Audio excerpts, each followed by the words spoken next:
সুপ্রভাত বন্ধুরা, আজকে 11ই মে 2024।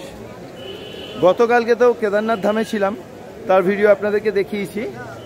তারপরে নেমে এসে কালকে সন্ধেবেলা এখানে ঢুকেছি বলতে আমি নারায়ণ ধাম হোটেলে ঢুকেছি। যখন আমরা গেছিলাম ওপরে কেদারনাথ ধামে তখন এই জায়গাটাতেই ছিলাম। এখানে একটা রাত্রি কাটিয়ে এবার যাচ্ছি হচ্ছে বদ্রীনাথ ধাম দর্শন করতে। চলুন তাহলে যাওয়া যাক। আমরা এখন সামনে সোনপ্রয়াগের পার্কিংয়ের দিকে এগোতে থাকলাম। এই সোনপ্রয়াগের পার্কিংয়ের কাছ থেকে শেয়ার জিপ পাওয়া যায় বদ্রীনাথে যাওয়ার জন্য, কিন্তু আমরা জিপ স্ট্যান্ডে এসে সরাসরি বদ্রীনাথ যাওয়ার কোনো জিপ পেলাম না। পাশেই আছে সোনপ্রয়াগ বাস স্ট্যান্ড। সোনপ্রয়াগ বাস স্ট্যান্ডে কিন্তু এই সময় কোনো বাস পাওয়া যায় না। আমাদের বদ্রীনাথে বাস ধরার জন্য যেতে হবে হচ্ছে সীতাপুর বাস স্ট্যান্ডে, ওখান থেকেই সমস্ত বাসগুলো ছাড়ে। তাই জন্য আমরা এখন হাঁটতে হাঁটতে যাচ্ছি সীতাপুর বাস স্ট্যান্ডে। সোনপ্রয়াগ বাস স্ট্যান্ডটা এই সময় পুরোটাই পার্কিংয়ের জন্য ব্যবহার হয়। সোনপ্রয়াগ পার্কিং তো আছেই, তাছাড়া যে ফাঁকা ল্যান্ড যেটা বাস স্ট্যান্ড থাকে সেই জায়গাটাও পার্কিংয়ের জন্য ব্যবহার হয়। চলুন, এখান থেকে 2 কিলোমিটার দূরত্ব। বেশ কিছুক্ষণ হেঁটে আসার পর ওই যে দূরে দেখা যাচ্ছে ওটা হচ্ছে সীতাপুর বাস স্ট্যান্ড। আমাদেরকে ওই বাস স্ট্যান্ডে গিয়ে বাস ধরতে হবে। সামনে হাঁটতে হাঁটতে চলে এলাম সীতাপুর বাস স্ট্যান্ডে যাওয়ার রাস্তায়। দূর থেকে সীতাপুরে বাস স্ট্যান্ডটা খুব সুন্দর লাগছে দেখতে। অনেকগুলো বাস দাঁড়িয়ে আছে দেখতে পেলাম। আমরা বাস স্ট্যান্ডের কাছেই কিন্তু একটা শেয়ার গাড়ি পেয়ে গেলাম। 1000 টাকায় বদ্রীনাথ নিয়ে যাবে। এই শেয়ার গাড়িটাতেই আমরা কিন্তু বদ্রীনাথ যাব। সকাল 8:45 নাগাদ আমাদের গাড়ি ছাড়লো। গাড়ির সামনের দিকে এগোতেই দেখলাম রাস্তার উপরে অনেক গাড়ি দাঁড়িয়ে আছে, যারা হয়তো সোনপ্রয়াগ পার্কিং লটে জায়গা পায়নি। 2024 সালের কেদারনাথ যাত্রার প্রথম দিন থেকেই দেখছি প্রচুর মানুষের ঢল নেমেছে এই কেদারনাথ যাত্রাতে। কিছু দূর চলার পরে রাস্তা ফাঁকা হলো। অপূর্ব সুন্দর প্রাকৃতিক পরিবেশের মধ্যে দিয়ে আমাদের গাড়ি এগিয়ে চলল। আজ আমাদের যেতে হবে 220 কিলোমিটার দূরে বদ্রীনাথে। সময় লাগতে পারে 7.5 থেকে 8 ঘন্টা মতো। আমিও হিমালয়ের এই অপরূপ সৌন্দর্য উপভোগ করতে করতে এগিয়ে চললাম। এই পথে এক বিখ্যাত তীর্থস্থান গুপ্তকাশী। সেই গুপ্তকাশীকে ক্রস করে এগিয়ে চললাম। এই গুপ্তকাশীতে কিন্তু অনেক গুরুত্বপূর্ণ তীর্থস্থান আছে। আসুন আমরা ছোট ছোট করে একটুখানি দেখে নিই। গুপ্তকাশী বাস স্ট্যান্ডের পাশেই রয়েছে গুপ্তকাশী মহাদেব মন্দির। এই জায়গাতেই মহাদেব পঞ্চপাণ্ডবকে দর্শন না দেওয়ার জন্য কাশী থেকে এসে গুপ্তবাস করেছিলেন। মনে করা হয় এই জন্যই এই জায়গার নাম গুপ্তকাশী। গুপ্তকাশীর থেকে বাঁদিকে 10 কিলোমিটার দূরে রয়েছে কালীমঠ। এই জায়গাতে আদিশক্তি মহামায়া রক্তবীজ অসুরকে বধ করার পর মাটির নিচে অন্তর্ধান হয়েছিলেন। এই কিন্তু হিমালয়ের এক প্রসিদ্ধ শক্তিপীঠ। এছাড়া এই গুপ্তকাশীর ওপরে কিন্তু আমার আলাদা এক ভিডিও তৈরি করা আছে। সেই ভিডিওর লিঙ্ক আপনাদেরকে ডেসক্রিপশন বক্সে দিয়ে দিলাম। সম্পূর্ণভাবে দেখে নিতে পারবেন গুপ্তকাশীতে কি কি আছে। আমাদের গাড়ি মন্দাকিনী নদীকে ডান দিকে রেখে এগিয়ে চলল গুপ্তকাশী থেকে 45 কিলোমিটার দূরে রুদ্রপ্রয়াগের দিকে। এখন আমরা যাচ্ছি যে জায়গাটা দিয়ে সেটা হচ্ছে অগস্ত্য। এই জায়গাটার নাম হয়েছে ঋষি অগস্ত্যের নামে। এখানে রয়েছে ঋষি অগস্ত্যের সাধনাস্থল। এখনও এখানে ঋষি অগস্ত্যের হাতে প্রতিষ্ঠিত শিবলিঙ্গ পূজিত হচ্ছে। আমাদের গাড়ি ছুটে চলেছে রুদ্রপ্রয়াগের দিকে। এই পথের চারিদিকে হিমালয়ের প্রাকৃতিক শোভা মনকে আনন্দে ভরিয়ে দিচ্ছে। এইভাবে বেশ কিছুক্ষণ চলার পর এখন বাজে সকাল 10:40, এসে পৌঁছলাম রুদ্রপ্রয়াগ। এই রুদ্রপ্রয়াগে অনেক গুরুত্বপূর্ণ দর্শনীয় স্থান আছে। রুদ্রপ্রয়াগে রয়েছে কেদারনাথ থেকে আসা মন্দাকিনী, এবং বদ্রীনাথ থেকে আসা অলকানন্দা নদীর সঙ্গমস্থল। রয়েছে ঋষি নারদের সাধনাস্থল নারদশিলা এবং রয়েছে রুদ্রনাথ মহাদেব মন্দির। রুদ্রপ্রয়াগ সঙ্গম থেকে 4 কিলোমিটার দূরে রয়েছে কোটেশ্বর মহাদেবের গুহা মন্দির। এ এক অপূর্ব সুন্দর তীর্থক্ষেত্র। আর রুদ্রপ্রয়াগের উপরে আমার এই নিয়ে কিন্তু কমপ্লিট 2টো ভিডিও তৈরি করা আছে। আমি ডেসক্রিপশন বক্সের লিংক দিয়ে দিলাম, আপনারা ভিডিওগুলো দেখে নিতে পারবেন। আমাদের গাড়ি রুদ্রপ্রয়াগকে ফেলে এগিয়ে চলল রুদ্রপ্রয়াগ থেকে 32 কিলোমিটার দূরে কর্ণপ্রয়াগের দিকে। প্রায় 1 ঘন্টা গাড়ি চলার পর এসে পৌঁছে গেলাম কর্ণপ্রয়াগ। অপূর্ব এক জায়গা। এই কর্ণপ্রয়াগে অলকানন্দা আর পিণ্ডার নদীর সঙ্গম হয়েছে। সঙ্গমস্থলের ঠিক ওপর দিকেই রয়েছে কর্ণশিলা, যে জায়গাতে বসে বীর কর্ণ সূর্যের তপস্যা করে রক্ষা কবচ অর্জন করেছিলেন, ঠিক সেই পূর্ণভূমি। কর্ণপ্রয়াগ থেকেই যেতে হয় হচ্ছে আলিবদ্রী, যেখানে আমাদের বদ্রীনাথ ধাম তৈরি হওয়ার আগে স্বয়ং বিষ্ণুদেব যেখানটাতে সাধনা করেছিলেন সেই জায়গাটাতে।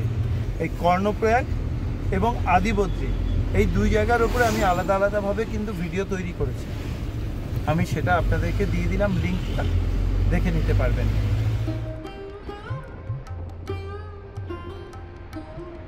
এরপর আমাদের গাড়ি এগিয়ে চলল 21 কিলোমিটার দূরে নন্দপ্রয়াগের দিকে। প্রায় 40 মিনিট গাড়ি চলার পর আমরা এখন যাচ্ছি নন্দপ্রয়াগের ওপর দিকে। এই নন্দপ্রয়াগে অলকানন্দা আর নন্দাদেবী পর্বত থেকে আসা নন্দাকিনী নদীর সঙ্গম হয়েছে। ঠিক এই জায়গাতেই নন্দরাজ বিষ্ণুর তপস্যা করে তাকে পুত্ররূপে লাভ করেছিলেন। আমরা সবাই জানি শ্রী বিষ্ণুদেব কৃষ্ণরূপে নন্দরাজের ঘরে বড় হয়ে উঠেছিলেন। আমাদের গাড়ি এবারে এগিয়ে চলল 10 কিলোমিটার দূরে চামুলির দিকে। প্রায় 25 মিনিট চলার পরে আমরা এসে পৌঁছে গেলাম চামুলি। এই জায়গাটা বেশ সুন্দর জমজমাট একটা জায়গা। এই চামুলি থেকেই যাওয়া যায় গোপেশ্বর মহাদেব মন্দির। দক্ষযজ্ঞের পর মহাদেব যখন মৃত সতীমায়ের দেহ নিয়ে বিশ্ব ব্রহ্মাণ্ডকে তোলপাড় করছিলেন, ঠিক তখনই বিষ্ণুদেব বিশ্ব ব্রহ্মাণ্ডকে বাঁচানোর জন্য তার সুদর্শন চক্র দিয়ে মহাদেবের কাঁধের ওপরে থাকা সতীমায়ের দেহকে 51টি খণ্ডে মাটিতে ফেলার পর স্বয়ং মহাদেব তার উগ্র রূপ থেকে শান্ত হয়েছিলেন এই গোপেশ্বরে এসে। মনে করা হয় এখানেই রয়েছে স্বয়ং মহাদেবের ত্রিশূল। এই গোপেশ্বর রুদ্রনাথ কেদারের শীতকালীন আবাসস্থল। এই গোপেশ্বর মহাদেব মন্দিরে আপনি যাবেন কিভাবে সেই নিয়ে কিন্তু আমার কমপ্লিট একটা ভিডিও তৈরি করা আছে। আমি সেই ভিডিওর লিঙ্ক ডেসক্রিপশন বক্সে দিয়ে দিলাম। আমাদের গাড়ি বদ্রীনাথ হাইওয়ে ধরে 49 কিলোমিটার রাস্তা পেরিয়ে আমরা কিন্তু এই মুহূর্তে অনিমঠ ক্রস করছি। মেন রাস্তা থেকে কিছুটা নেমে আসলেই দেখা যাবে বৃদ্ধ বদ্রীর মন্দির। ঠিক এই জায়গাতেই মহর্ষি নারদ বিষ্ণুদেবের তপস্যা করেছিলেন এবং বিষ্ণুদেব তাকে বৃদ্ধ রূপে দর্শন দিয়েছিলেন। এ এক মহা তীর্থক্ষেত্র। এবারে আমাদের গাড়ি এগিয়ে চলল 11 কিলোমিটার দূরে যোশীমঠের দিকে। আমরা এখন যোশীমঠের ওপর দিয়ে যাচ্ছি। এই যোশীমঠ কিন্তু এক গুরুত্বপূর্ণ তীর্থক্ষেত্র।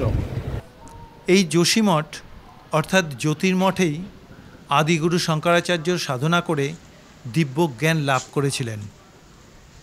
রয়েছে তার সেই সাধনস্থল ও কল্পবৃক্ষ। পাশেই রয়েছে তার তৈরি করা সুপ্রাচীন শঙ্করাচার্য মঠ।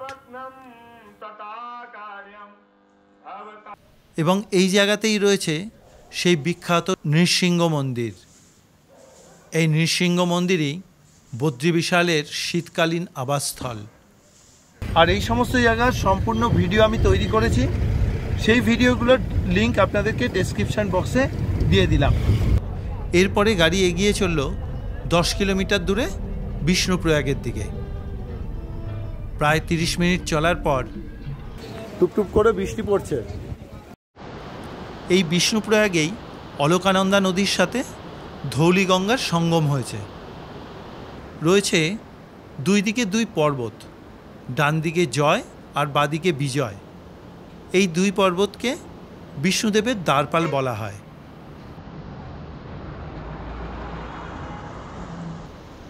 এখানে রয়েছে বিষ্ণু মন্দির। আবার গাড়িতে উঠে এগিয়ে চললাম 10 কিলোমিটার দূরে পাণ্ডুকেশ্বরের দিকে। এইভাবে আরও 30 মিনিট চলার পর চলতে চলতে আমরা এসে গেছি পাণ্ডুকেশ্বর। এই পাণ্ডুকেশ্বরের ওপর দিয়ে আমাদের গাড়ি যাচ্ছে। এই পাণ্ডুকেশ্বর কিন্তু খুব গুরুত্বপূর্ণ এক তীর্থক্ষেত্র। বদ্রীনাথ হাইওয়ের পাশ দিয়ে সরু রাস্তা দিয়ে কিছুটা নেবেই পৌঁছানো যায় ছবির মতন সুন্দর পাণ্ডুকেশ্বর গ্রামে। এই গ্রামের মাঝখানেই আছে যোগোদ্যান বদ্রী বা যোগবদ্রী মন্দির। বাদিকের মন্দিরটা যোগবদ্রীর মন্দির আর ডান দিকের মন্দিরটা বাসুদেবের মন্দির। পৌরাণিক মতে এই জায়গাতেই পঞ্চপাণ্ডবের জন্ম হয়েছিল। এবারে পাণ্ডুকেশ্বর থেকে আমাদের গাড়ি এগিয়ে চলল। সামনের দিকে ভয়ঙ্কর সুন্দর পরিবেশের মধ্যে দিয়ে এই চলার পথ। ডান দিকে উঁচু খাড়া পাহাড় আর বাদিকে খাড়া খাদ নেমে গেছে মা অলকানন্দার কাছে। এই পথে চলতে গিয়ে যে কোনো মানুষের কিন্তু ভয় একটুখানি করবেই, এটা স্বাভাবিক ব্যাপার। আবার এ পথের পাহাড়ি সৌন্দর্য সেও ভাষায় প্রকাশ করা যাবে না। এই পথে পাহাড়ের গায়ে পাথরগুলো দেখে মনে হচ্ছে কোনো শিল্পী যেন বিভিন্ন রং দিয়ে এই পাথরগুলোকে আরও বর্ণময় করে তুলেছে। অপূর্ব লাগছে এই পাথরের রঙের মিশ্রণ। পাহাড়ের গায়ে পাথরের খণ্ড যে কতটা রঙিন হতে পারে এখানে আসলে সেটা দেখা যায়। আজকের এই বদ্রীনাথ যাত্রার ভিডিও আপনাদের কীরকম লাগছে অবশ্যই কিন্তু একটা কমেন্ট করে জানাবেন, অনুরোধ রইল। আবারও জানাই, আপনাদের প্রতি কটা মতামত আমাকে অনেক বেশি উৎসাহ দিয়ে থাকে নতুন নতুন তীর্থক্ষেত্রে ছুটে চলার জন্য। এইভাবে প্রকৃতিকে দেখতে দেখতে উপস্থিত হয়ে গেলাম। বদ্রীনাথ ধাম দর্শন করতে গেলে সবার প্রথমে হনুমানজির থেকে অনুমতি নিতে হয়। ঠিক বদ্রীনাথ ধামের কিছুটা আগেই এই হচ্ছে হনুমান চট্টি। আমরা এখানে সেই হনুমানজির থেকে একটু অনুমতি নিয়ে তারপরে সামনে এগোবো। আমি হনুমানজিকে প্রণাম জানিয়ে বদ্রীনাথ ধাম যাওয়ার অনুমতি প্রার্থনা করলাম। এবারে আমাদের গাড়ি আবার সামনের দিকে এগিয়ে চলল। অপূর্ব সুন্দর পাহাড়ি পথের সৌন্দর্য দেখতে দেখতে এগিয়ে চললাম। কিছুক্ষণ বাদেই দেখতে পেলাম মা অলকানন্দার ওপরে বরফ জমে রয়েছে। এইভাবে প্রকৃতিকে উপভোগ করতে করতে এসে পৌঁছে গেছি বদ্রীনাথ ধামে। আর যেখানটা নেমেছি ঠিক আমার গুরু আশ্রমের পাশেই গাড়ি নামালো। এই হচ্ছে ভারত সেবাশ্রম সংঘ। এখন বাজে বিকেল 4:30। এবার যাই, গুরু আশ্রমে গিয়ে একটা থাকার ব্যবস্থা করতে হবে। চলুন। ঢুকে পড়লাম ভারত সেবাশ্রম সংঘের কম্পাউন্ডে। এই ভারত সেবাশ্রম সংঘ আমার কাছে বিভিন্ন তীর্থক্ষেত্রে থাকার এক নিশ্চিন্ত ঠিকানা। এবারে অফিসে কথা বলে একটা ঘরের ব্যবস্থা হয়ে গেল। আগেই আমি এখানকার দায়িত্বে থাকা সুখদেব মহারাজকে একবার ফোন করে জানিয়ে দিয়েছিলাম আমার আসার কথাটা। ঘরে লাগেজ রেখেই আবার বেরিয়ে পড়লাম বদ্রী বিশাল মন্দিরের উদ্দেশ্যে। গুরু আশ্রম থেকে বেরিয়ে এখন বদ্রী বিশালের কাছে যাচ্ছি। যাওয়ার পথে এখানে দেখি চায়ের ভান্ডারা চলছে। এখন ঠান্ডার মধ্যে একটুখানি গরম গরম চা নিয়ে নিলাম। কুয়াশা মাখা এক বিকেলকে সাক্ষী রেখে এগিয়ে চললাম সামনের দিকে। এই মুহূর্তে বদ্রীনাথের টেম্পারেচার 11 ডিগ্রির কাছাকাছি। একটু বাদেই পৌঁছে গেলাম নর পর্বতের শেষ প্রান্তে অলকানন্দা নদীর একদম কাছে।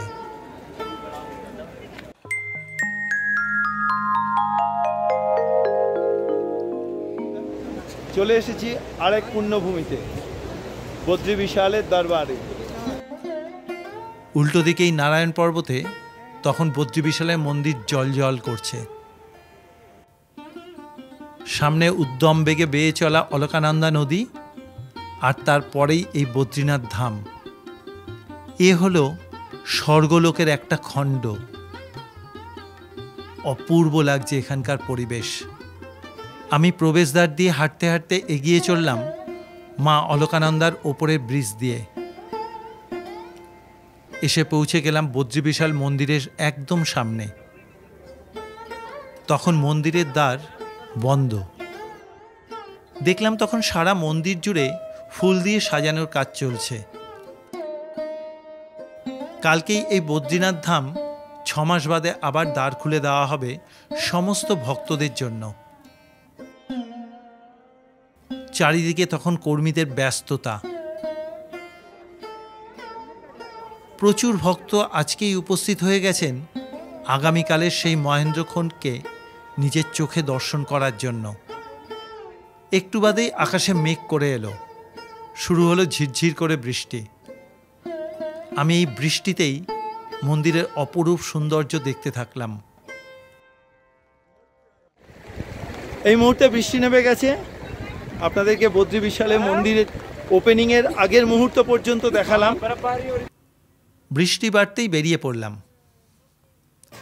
এসে পৌঁছলাম ভারত সেবাশ্রম সংঘের মন্দিরের কাছের বিল্ডিংয়ে। এখানে ভান্ডারা চলছে। এখানকার ব্যবস্থা দেখে অবাক হতে হলো।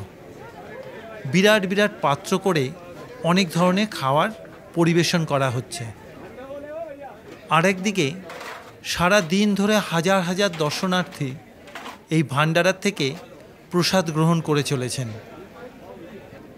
এখান থেকে রুটি, অন্ন, বিভিন্ন ধরনের সবজি, ডাল, পনির, এমনকি মিষ্টিও প্রসাদ হিসেবে বিতরণ করা হচ্ছে। আমিও এখান থেকে প্রসাদ গ্রহণ করে ফিরে এলাম আমাদের আরেকটা আশ্রমে। পরের দিন খুব সকালবেলা পৌঁছে গেলাম মন্দিরের একদম কাছে। এই হচ্ছে বদ্রীনাথ ধামের উন্মাদনা। আজকে বদ্রীনাথ ধামের দ্বার ওপেন হচ্ছে। এনারা সবাই দাঁড়িয়ে আছেন অনেক ভোর থেকে। এনারা শুধুমাত্র বাবাকে একবার দর্শন করবেন বলে। বিশেষ অনুমতিতে আমি এই পর্যন্ত আসতে পেরেছি। জানি না আমি ওই পর্যন্ত কখন পৌঁছতে পারবো। চলুন সামনে যাওয়া যাক। बोलो जय बाबा बद्री विशाल की जय बाबा बद्री विशाल की। यहाँ बाबा बद्री विशाल के दर्शन करने के लिए आए हैं। बाबा हमें अच्छे से दर्शन दे। हमें बाबा से यही है, हमारी इच्छा से अच्छे से दर्शन। भीड़ है, बहुत ठंड भी है, मगर फिर भी बाबा के दर्शनों के आगे सब फीका है। बाबा के दर्शन करके ही जाएंगे। जय बाबा बद्रीनाथ। দেখলাম প্রশাসনের তরফ থেকে ভীষণ কড়াকড়ি রয়েছে এখানকার প্রবেশের। আমার কাছে বিশেষ অনুমতি থাকায় মন্দির কম্পাউন্ডের দিকে এগোতে পারলাম। তখন লাইনে হাজার হাজার ভক্ত অপেক্ষা করছেন শ্রী বদ্রী বিশালকে দর্শনের অপেক্ষায়। আস্তে আস্তে পৌঁছে গেলাম মন্দিরের একদম দরজার কাছে। সত্যি নিজেকে আজ ভাগ্যবান বলে মনে হচ্ছে এই রকম এক মুহূর্তের সাক্ষী থাকতে পেরে। ঠিক সকাল 6:16 বাবা বদ্রী বিশালের দ্বার ওপেন হয়েছে। এই যে মুহূর্তটা, এই মুহূর্তটা সাক্ষী থাকতে পেরে না নিজের জীবন ধন্য হয়ে গেছে। সেই মুহূর্তটা জানি না আর জীবনে কোনোদিন আসবে কি না। অপূর্ব। হ্যাঁ, কারণ সেই সময় কিন্তু ফটোগ্রাফির অনুমতি ছিল না, তাই জন্য আপনাদেরকে সেই জায়গায় ফটোগ্রাফি দেখাতে পারলাম না। জীবনে এক অকল্পনীয় মুহূর্তের সাক্ষী হয়ে রইলাম। মন্দিরের সামনে তখন শত শত ভক্তের ভিড়। আজকের এই পূর্ণলগ্নে যারা বদ্রীনাথ ধামে আসতে পেরেছেন তাদের চোখে মুখে অন্তরের এক তৃপ্তির ছাপ ফুটে উঠেছে। এই জন্মে এইরকম উৎসবের দিনে আর কোনোদিন আসতে পারবো কিনা জানি না, তবে আজকের দিনের এই অপূর্ব অনুভূতি আমার সারা জীবনের মণিকোঠায় অমূল্য রত্ন হয়ে রয়ে গেল। ভাই সাহেব पहले दिन दर्शन करके कैसा लगा? बहुत बढ़िया दर्शन हुए आज, बहुत ही शानदार दर्शन हुए और सभी प्रदेशवासियों को, देशवासियों को आज बद्रीनाथ के जो कपाट खुले उसकी बहुत बहुत बधाई। आपको? बहुत अच्छा लगा, भगवान की कृपा सब पर बनी रहे। हमें बहुत बढ़िया फीलिंग्स आ रहा है। आज फर्स्ट डे जो कपाट खुले हैं उससे जितने भी श्रद्धालु हैं सब दर्शन कर रहे हैं भगवान के, भगवान बद्रीनाथ के दर्शन कर रहे हैं। और देखिए अभी तक आप देखिए सामने देखिए लाइंस कैसे लगी हुई हैं, लेकिन सब इंतजार कर रहे हैं, अपनी बारी आने का इंतजार कर रहे हैं। भगवान सब पे दया दृष्टि बनाए रखे। जय बद्री विशाल। मैडम जी आप तो थोड़ा बोलिए, आपका कैसा लगा? मुझे बहुत अच्छा लग रहा है यहाँ पर आने के बाद। और मैंने केदारनाथ के दर्शन किए, बद्रीनाथ किए, फिर अब गंगोत्री जाऊंगी, यमुनोत्री जाऊंगी। तो मेरी लंबी यात्रा है और मुझे लगता है जीवन का सबसे ज्यादा अभूतपूर्व अनुभव है। आप लोग बोल दीजिए कैसा लगा पहले दिन दर्शन करके? बहुत अच्छा, बहुत अच्छा। कई दिनों से हम इसका वेट कर रहे थे कि कब कपाट खुले, हम आके यहाँ में दर्शन करें। भैया आप भी बोल लीजिए। अद्भुत है, कल्पनीय है, अविश्वसनीय है, बहुत ही खूबसूरत नजारा है, अलौकिक है। भाई साहब पहले दिन दर्शन करके आपको क्या लगा, कैसा लगा?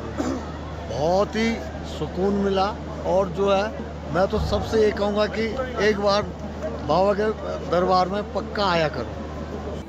এরপরে আমি মন্দিরের প্রধান প্রবেশদ্বার দিয়ে ঢুকে শ্রী বদ্রী বিশালের দর্শন করে নিলাম।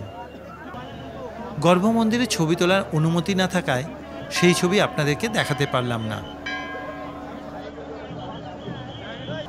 তবে আগে আমি বদ্রীনাথ ধামের সমস্ত দর্শনীয় স্থান নিয়ে একটা আলাদা ভিডিও বানিয়েছি, ইচ্ছা হলে সেটা দেখে নিতে পারেন। ডেসক্রিপশন বক্সে আমি সেটার লিংক দিয়ে দিলাম। আসুন আজকে এই পূর্ণভূমিতে দাঁড়িয়ে সবাই মিলে শপথ করি আমাদের এই হিন্দু সনাতন ধর্মকে আমরা আরও বেশি সামনের দিকে এগিয়ে নিয়ে যাব।